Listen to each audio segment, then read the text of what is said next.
Hit me up then." "Gotcha." The light changed, and we both looked both ways twice before crossing the street. The bell over the door of the Ronalds rang as we walked in, and a color-coded height sticker measured us as we passed through the door, just in case. Charles ordered fries with the side of fries at the counter, and I took off my gloves to hand him money for my Diet Coke. I realized this was the first time I'd ever hung out with a coworker outside of work. It was our lunch break, but still, it counted for something. I grinned at him as I returned from the soda fountain. "Code Fang," he said and laughed. "You totally bought it." Yeah, make fun of the new kid." "We don't get enough new people for me to tease." "Maybe if so many new hires didn't die, which no one ever told me, by the way, you'd get more chances."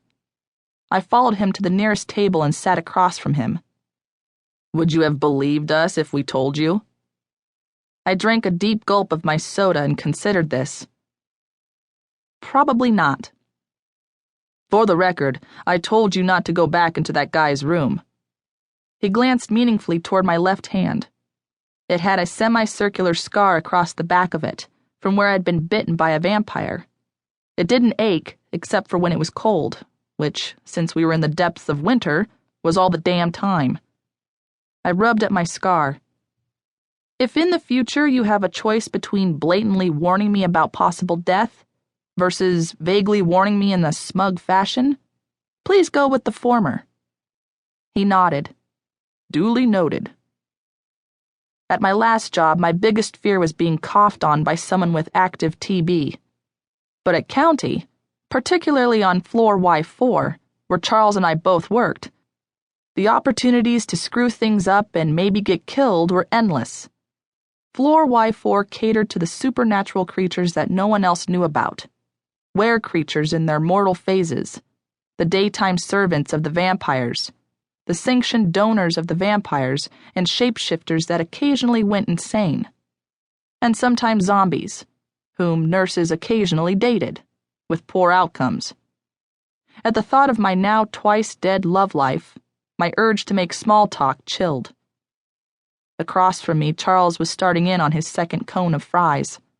Funny how knowing exactly what a ton of salt and fat could do to your heart didn't stop you from wanting to eat them. Like nurses who worked in oncology and still smoked. Charles watched me watching him eat and tilted the cone toward me. I waved away his offer.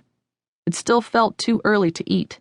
My stomach was on night shift even if I was awake, and he shrugged. "You sure you don't want to talk?" "Yeah." Charles measured me as he polished off the fry cone. "Here," he said. He wiped his hands on his napkins, then opened his coat and reached for his shirt buttons. "What are you doing?" I whispered, and glanced around to see if other restaurant patrons were looking. "I'll show you mine if you show me yours." 3 buttons down, he started pulling the fabric out and away from his neck. 7 years ago. Wear attack.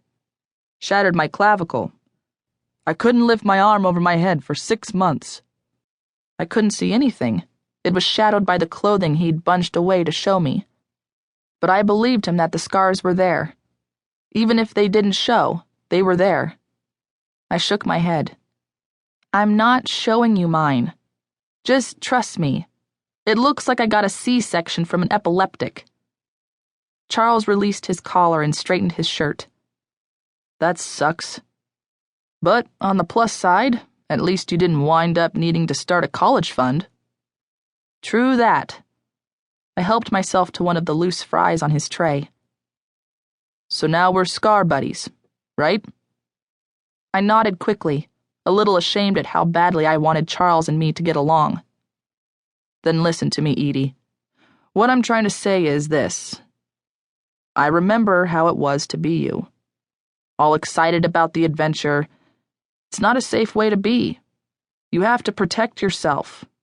You have to remember that to them, we're disposable." I didn't need to ask who them was. Them was the vampires that had tried to kill me, and also the zombie boyfriend who'd needed to leave town. I'd felt pretty